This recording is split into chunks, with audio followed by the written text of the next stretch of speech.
O relógio marcava 8h37 da manhã, quando o vidro automático do Banco Central de Valmont deslizou para o lado, deixando entrar o frio cortante da rua. O vento trouxe consigo o som distante de buzinas, passos apressados e murmúrios da cidade que já parecia atrasada para a própria vida. Dentro do banco, o ar-condicionado zumbia num tom constante, misturando-se ao tilintar de moedas, ao clique dos teclados e ao perfume caro dos ternos bem passados. Foi então que ele entrou. Um homem de aparência cansada, roupas rasgadas e olhar perdido. Seu casaco era de um tom indefinido entre o marrom e a sujeira, e nas mãos calejadas ele segurava um boné gasto. O chão do banco, impecavelmente polido, refletia sua imagem distorcida, como se o lugar o rejeitasse. A recepcionista Clara levantou os olhos do monitor e congelou por um instante. "Posso ajudá-lo, senhor?" perguntou, tentando manter a voz firme, embora seus olhos denunciassem o incômodo. O homem respirou fundo. A voz saiu rouca, quase um sussurro. "Quero sacar 100 mil reais." Os clientes ao redor se entreolharam. Alguns riram discretamente, outros franziram a testa. Um segurança, o sargento aposentado Otávio Melo, aproximou-se devagar, com a mão repousando sobre o cinto, não por medo, mas por hábito. "O senhor disse 100 mil?" repetiu o segurança, num tom entre o espanto e o deboche. O mendigo apenas assentiu. "Sim, 100 mil. E preciso que seja agora." Silêncio. O som das conversas cessou. O barulho das impressoras parou. Até o ar pareceu mais pesado. Clara engoliu seco. "Senhor, o banco não pode liberar esse valor sem uma conta registrada, sem documentos, sem..." Ele a interrompeu. "Eu tenho o número da conta. E o nome." Tirou do bolso um papel dobrado, sujo e amassado, mas com a caligrafia firme de quem escreve com propósito. Entregou ao segurança, que hesitou antes de pegá-lo. Ao desdobrar, leu em voz baixa. "Conta 014827. Agência 0951. Nome: Joaquim Barros Menezes." Otávio piscou. Aquele nome soou familiar, mas ele não sabia de onde. "Joaquim, é o seu nome?" perguntou. O homem balançou a cabeça. "Não, não é o meu, mas o dinheiro é." A resposta intrigou todos. Clara, que até então tentava manter a compostura, ligou discretamente para o gerente. Em poucos segundos o gerente Augusto Lemos apareceu. Terno cinza, semblante calculado, sorriso ensaiado. "Bom dia, senhores. O que está acontecendo aqui?" Otávio resumiu a situação com um gesto. Augusto olhou o papel, depois o homem. "O senhor pode me acompanhar até a sala, por favor?" disse com uma gentileza que era puro controle de dano. O mendigo assentiu e o seguiu. Seus passos eram lentos, arrastados. A cada passo parecia carregar não apenas o peso da vida nas ruas, mas também algo mais, algo invisível. Dentro da sala de vidro, o gerente fechou a porta e sentou-se. "O senhor entende que uma transação desse tipo precisa de documentos, certo? RG, CPF, algum comprovante?" O homem abriu o casaco e tirou uma pequena caixa de metal, do tipo que guardaria isqueiros ou anéis. Colocou-a sobre a mesa. "Aqui está o que resta." Augusto abriu, curioso. Lá dentro, um relógio quebrado, uma foto antiga de uma mulher com um bebê no colo e uma chave enferrujada com o número 213 gravado. O gerente franziu o senho. "O que é isso?" "Provas", respondeu o mendigo com a voz embargada. "Do que aconteceu com Joaquim e do que vocês esconderam." Augusto sentiu um arrepio. Aquele tipo de frase, dita por alguém aparentemente sem nada a perder, tinha um peso perigoso. "Esconderam o quê, senhor?" "A verdade", ele disse. "Há 30 anos." Augusto tentou sorrir, mas a tensão era visível. "O senhor sabe onde está? Está num banco, e essa acusação é grave." O homem olhou ao redor, observando as paredes de vidro que separavam o mundo dele daquele ambiente estéril. "Eu sei exatamente onde estou. E sei que a pessoa que vocês procuraram tanto está viva." O gerente piscou, confuso. "Do que o senhor está falando?" O mendigo o encarou por longos segundos. Então, com calma assustadora, disse: "Do filho perdido de Joaquim Menezes." O gerente ficou pálido. Esse nome, Joaquim Menezes, não era desconhecido. Na verdade, era o fundador do banco, um magnata que desaparecera misteriosamente há 30 anos, deixando uma fortuna sem destino. Augusto recostou-se na cadeira, tentando controlar o tremor das mãos. "Isso é algum tipo de brincadeira?" O mendigo, no entanto, não respondeu. Apenas olhou para o relógio quebrado sobre a mesa, os ponteiros parados em 10:47 e murmurou. Quando esse relógio parou, a vida dele também parou. E agora é hora de fazer justiça. Do lado de fora da sala, os funcionários se entreolhavam cochichando. Otávio, o segurança, mantinha os olhos fixos na cena. Algo naquela história lhe parecia real, real demais. O mendigo se virou para o vidro, observando o movimento do banco. Eu sei que não pareço o tipo de homem que entra num banco para falar de herança, mas o que eu vim buscar aqui não é dinheiro. E o que é, então? Perguntou Augusto tenso. O homem respirou fundo, encarando-o nos olhos. É a verdade sobre o que aconteceu com meu pai. Silêncio absoluto. Lá fora, uma mulher deixou cair uma pasta de documentos. Um telefone tocou e ninguém atendeu. O gerente, agora sem voz, apenas observou o mendigo se sentar, firme, com um olhar que misturava dor, raiva e dignidade. 30 anos, ele sussurrou.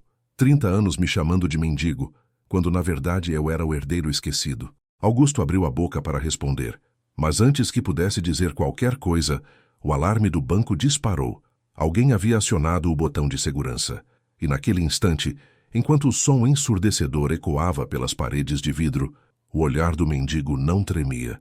Ele sabia que a verdade que carregava iria destruir o que aquele banco mais protegia, sua reputação. O som do alarme do banco ecoava como uma sirene de guerra.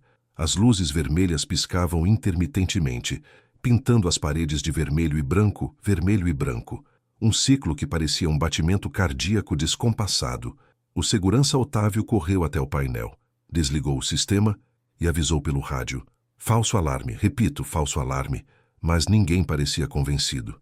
No meio do salão, o mendigo permanecia sentado, sereno, com o olhar fixo no gerente Augusto, que suava frio atrás da mesa de vidro. O gerente respirou fundo. Senhor, o senhor entende a gravidade do que está dizendo? Se isso for uma farsa... Uma farsa? Interrompeu o mendigo, sorrindo amargamente. Farsa foi o que fizeram com ele. Augusto se calou. Havia algo no tom daquela voz. Um peso que não se aprende nas ruas. Era a voz de quem viveu o suficiente para perder tudo, menos a verdade.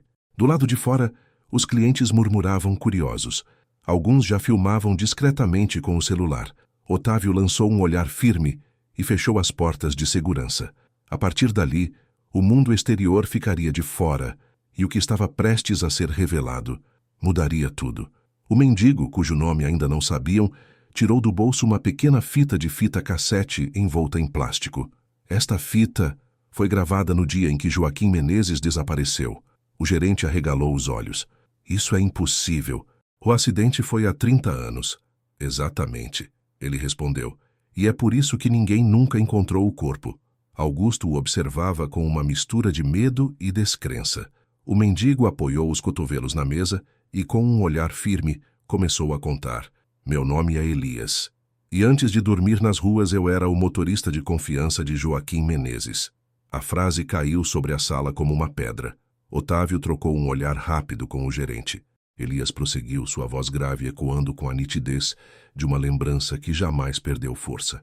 No dia 12 de junho de 1994, Joaquim me pediu para levá-lo até o sítio da família, fora da cidade. Ele estava diferente naquela manhã, calado, com um envelope grosso no colo. Disse apenas que chegara a hora de pôr tudo em ordem. Eu não entendi, mas obedeci. Enquanto falava, a câmera imaginária do roteiro mostraria flashbacks. Um carro preto antigo cortando a neblina da serra, o rosto de um homem elegante mas perturbado. A fita cassete sendo colocada dentro do painel do carro. Elias continuou. No caminho, ele me contou coisas que eu nunca devia ter ouvido. Disse que dentro do banco havia corrupção, lavagem, traição e que o dinheiro que sustentava o Império Menezes não era limpo. Ele estava pronto para entregar tudo à polícia. Augusto o interrompeu tentando recuperar o controle. O senhor não tem provas disso. São acusações gravíssimas. Elias levantou o olhar penetrante. Tenho sim. Estão dentro daquele cofre. Apontou para o corredor do fundo, onde ficavam as caixas numeradas. Cofre 213. Otávio franziu o senho. O número 213, o mesmo gravado na pequena chave que ele vira mais cedo. Augusto começou a suar. Isso é coincidência. Tentou argumentar, mas sua voz falhou. Elias prosseguiu ignorando-o. Naquela noite o carro foi interceptado na estrada. Homens armados. Disseram que Joaquim havia mudado de ideia, que era melhor para todos se o acidente acontecesse. As palavras caíram pesadas, lentas. O silêncio dentro da sala parecia engolir o ar. Eles bateram o carro no desfiladeiro. Continuou Elias com os olhos marejados. Eu sobrevivi porque Joaquim me empurrou segundos antes. O carro explodiu lá embaixo. O mundo acreditou que ele havia morrido, e eu desapareci. O gerente recostou-se na cadeira, pálido. Então, o senhor está dizendo que foi tudo encenado? Que ele foi assassinado? Elias assentiu lentamente. Sim. E quem planejou tudo? Estava dentro deste banco. As luzes do ambiente pareciam mais frias. O tic-tac do relógio era o único som que ousava existir. Otávio cruzou os braços. E o que o senhor espera encontrar nesse cofre depois de tanto tempo? Elias respirou fundo, e sua resposta veio como um golpe. A confissão. A gravação que ele fez antes de morrer. Por um instante, o rosto do gerente se transformou. Uma expressão de puro pavor tomou conta dele. Ele sabia que aquilo era possível.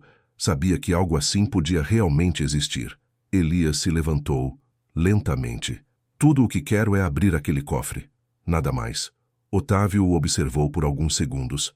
O instinto militar lhe dizia que aquele homem falava a verdade, mas como segurança, ele não podia simplesmente abrir o cofre de um cliente sem autorização judicial. Mesmo que o senhor tenha a chave, precisa da combinação, explicou ele, calmo. Elias sorriu de canto. Eu sei, respondeu. E ela está neste relógio. Ele apontou para o relógio quebrado sobre a mesa. Augusto olhou incrédulo. Isso é absurdo. Elias girou o relógio e retirou a tampa traseira. Dentro, gravados no metal corroído, havia 3 números: 06, 12, 94. A data do desaparecimento de Joaquim Menezes. Otávio deu um passo à frente. Isso pode ser a senha. Augusto se levantou bruscamente. Isso é invasão de propriedade. Este banco não permite acesso a cofres sem autorização formal. Mas Elias apenas o encarou, em silêncio. E nesse silêncio havia algo que o tempo não apaga: verdade e dor. Do lado de fora, a movimentação aumentava. Um grupo de curiosos tentava filmar a cena através do vidro. Otávio respirou fundo, olhou para o gerente e disse: com todo respeito, senhor, se há uma chance de resolver esse mistério, nós precisamos abrir esse cofre. Augusto hesitou. Seus olhos se moveram rapidamente entre Elias e a chave sobre a mesa. Por fim, num tom que soou mais como rendição do que autorização, murmurou: que Deus nos perdoe. E com isso, eles caminharam pelo corredor estreito até a sala dos cofres. A câmera, imaginária na narrativa, mostrava o contraste.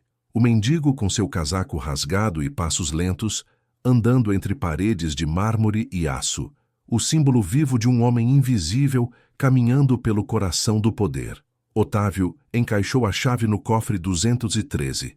Elias, com as mãos trêmulas, girou o mostrador até formar a sequência: 06, 12, 94. O clique do mecanismo ecoou alto como um trovão num lugar sagrado. O cofre se abriu lentamente, exalando um ar de décadas esquecidas. Lá dentro, um gravador antigo e uma carta lacrada com cera vermelha.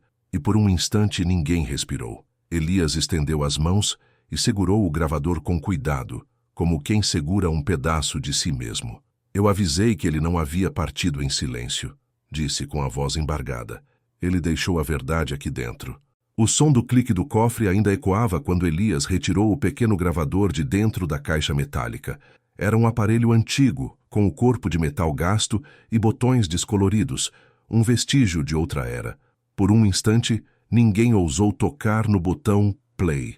Era como se aquele pedaço de plástico e ferrugem pudesse despertar fantasmas adormecidos há 30 anos.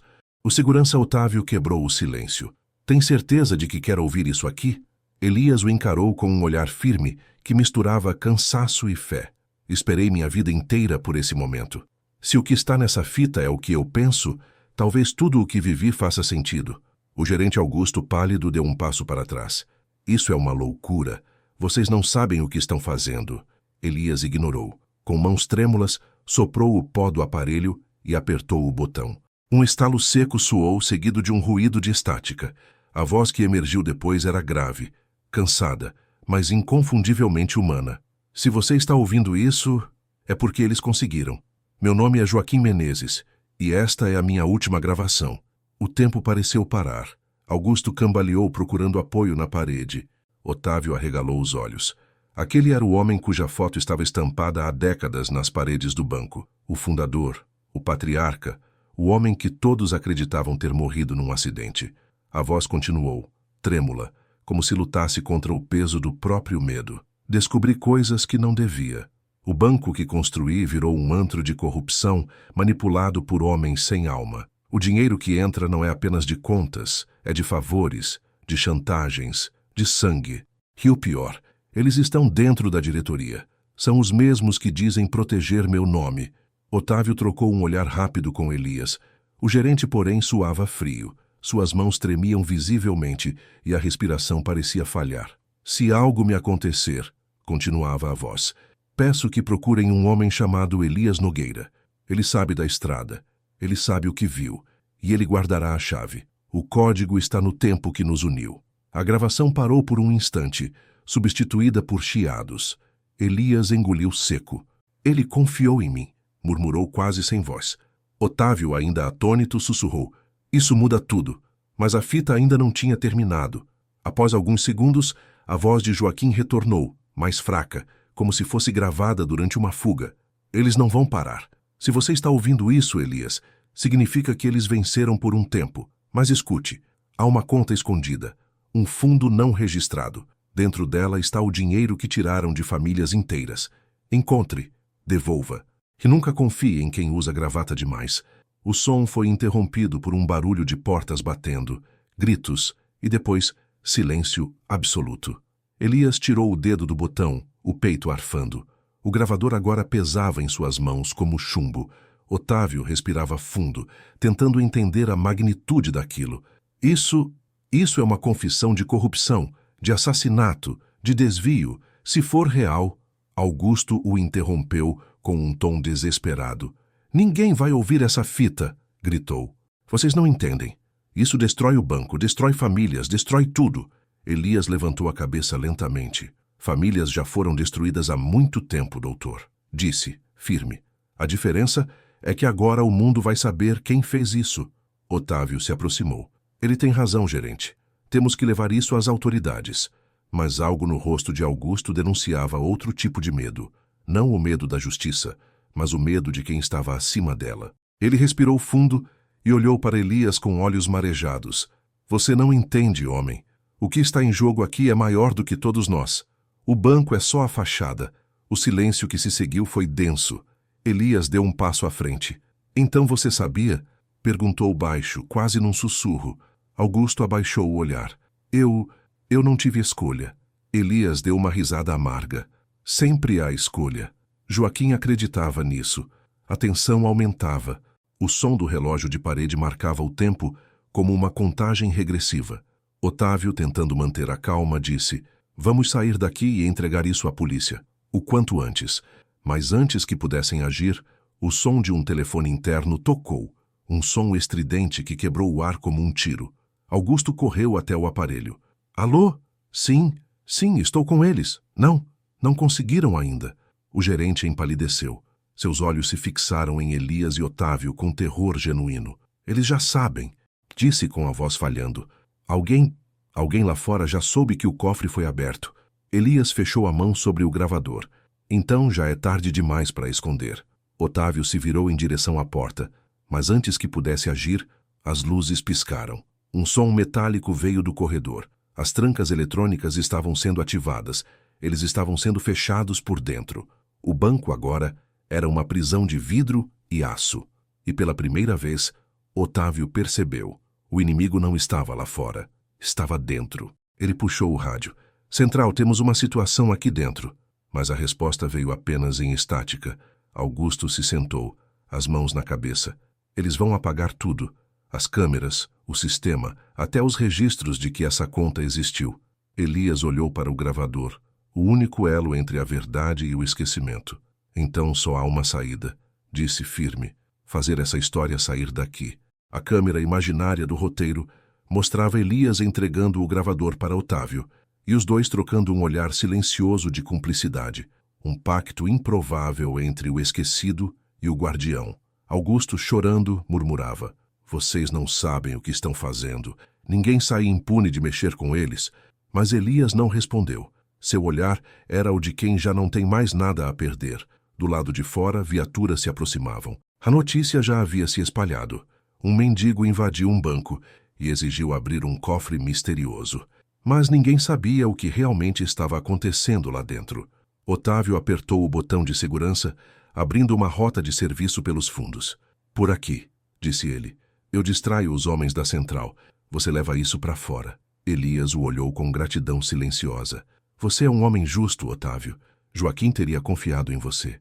A câmera se afastava, mostrando o contraste cruel. De um lado, o luxo frio do banco. Do outro, um homem sujo, velho e esquecido, segurando a verdade nas mãos.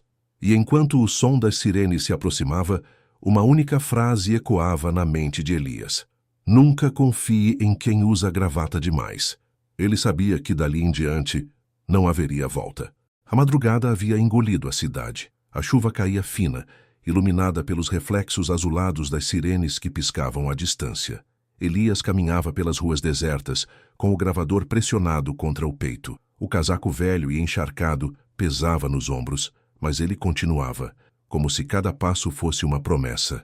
Atrás dele, o som distante de pneus rasgando a água denunciava que alguém o seguia. O banco agora estava cercado, mas o homem que todos chamavam de mendigo havia se tornado o portador de um segredo que podia ruir um império. Otávio o ajudara a escapar pelos fundos, mas Elias sabia: não existia fuga completa quando se carrega uma verdade tão grande. Ele se abrigou sob a marquise de um prédio antigo, tirou o gravador do bolso e o encarou. As gotas escorriam pelas bordas do metal. O rosto refletido no vidro da fita mostrava um homem cansado, mas com o olhar sereno, o olhar de quem finalmente entende o propósito de sua dor.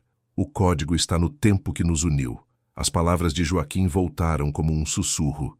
Elias fechou os olhos, tentando decifrar o enigma que o atormentava há anos. O tempo que os uniu. Ele lembrou do dia em que conhecera Joaquim Menezes.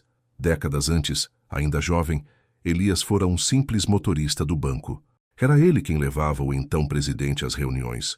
Nas viagens, falavam sobre a vida, sobre o peso do poder e sobre a importância da justiça. Joaquim, homem de princípios, sempre dizia: "Um dia, quando o dinheiro tentar comprar tudo, alguém vai precisar lembrar que a verdade não tem preço." Agora, 30 anos depois, Elias compreendia. Aquele código não era um número, era uma data. A data do dia em que se conheceram, 17 de março de 1989. Ele olhou novamente para o gravador. No canto inferior, uma sequência de números gravada à mão confirmava 170389. Com dedos trêmulos, Elias retirou o pequeno compartimento lateral e encontrou ali dentro um pendrive, algo que parecia impossível estar ali, escondido num gravador tão antigo. Um dispositivo novo num corpo velho. Joaquim havia sido mais esperto do que todos. O vento soprou forte. Elias guardou o pendrive no bolso e voltou a caminhar. Precisava encontrar um computador, um lugar onde pudesse transferir os dados antes que o encontrassem. Mas a cidade parecia vigiada. Cada esquina tinha olhos. Elias sabia que o tempo estava acabando. No banco, Otávio observava de longe os homens de terno entrarem pelo saguão.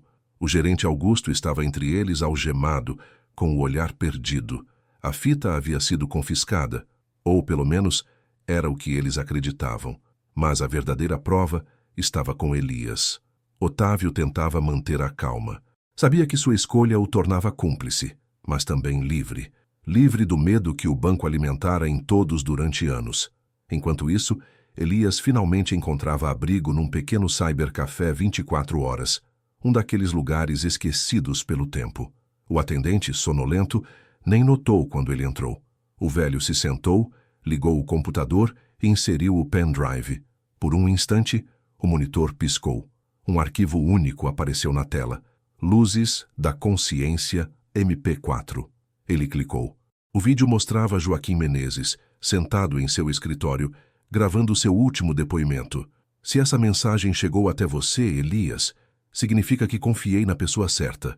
A voz era calma, firme, mas com o peso da despedida. Eles tomaram tudo de mim, mas há algo que não podem apagar: a verdade. Dentro desse arquivo está o registro de cada transação ilegal, cada nome, cada conta fantasma. Faça o que eu não pude fazer. Entregue ao povo o que é do povo. Elias respirou fundo, os olhos marejados. Eu prometo, meu amigo, murmurou. Ele então começou a enviar o arquivo. O progresso avançava lentamente. 3%, 7%, 15%. A conexão era fraca, mas persistente. Foi então que a porta do cybercafé se abriu com um estrondo. 2 homens de terno entraram apressados, molhados da chuva, os olhos frios e determinados. Elias os reconheceu de imediato. Eram os mesmos que estiveram com Augusto. Ele tentou se levantar, mas a idade pesava. O som do carregamento agora estava em 64%, 71%. Os passos se aproximavam. Senhor Elias Nogueira, disse um deles sacando uma arma. O senhor está vindo conosco. O velho apenas sorriu. Tarde demais. Ele apertou uma tecla e o upload acelerou. 82%, 93%. Um dos homens o agarrou pelo ombro. Desliga isso agora. Elias olhou para o monitor, os olhos brilhando com uma mistura de medo e serenidade. A verdade não se apaga com um tiro. O estampido ecoou pelo cybercafé. O atendente gritou e se jogou no chão. O vidro do monitor rachou. O corpo de Elias tombou lentamente, mas sua mão ainda tocava o teclado. No canto da tela, uma pequena janela piscava em verde. Upload complete. Philly sente a imagem congelou ali, com o reflexo da luz azul do computador iluminando o rosto sereno do velho. Na manhã seguinte, os noticiários explodiram. Corrupção bilionária exposta. Arquivos secretos revelam esquema dentro de banco histórico. O vídeo de Joaquim e os registros haviam sido enviados automaticamente para dezenas de veículos e plataformas online. A verdade, enfim, estava livre. Otávio, em casa, viu a reportagem com lágrimas nos olhos. A foto de Elias aparecia na tela. O mendigo misterioso que pedira R$100 mil no banco, agora reconhecido como o homem que derrubou um império financeiro. No final da matéria, uma frase deixada por ele aparecia em destaque. A justiça não precisa de terno, basta coragem e memória. O corpo de Elias foi encontrado pela manhã, deitado sobre o teclado, com um leve sorriso no rosto. No bolso, havia apenas uma moeda antiga e um bilhete molhado pela chuva. Promessa cumprida, Joaquim, que eles nunca mais esqueçam o valor da verdade. Do lado de fora, o sol nascia tímido entre as nuvens, refletindo nas poças de água que se formavam na calçada. A cidade despertava sem saber que, naquela madrugada, um mendigo havia devolvido ao mundo algo que o dinheiro jamais poderia comprar: dignidade.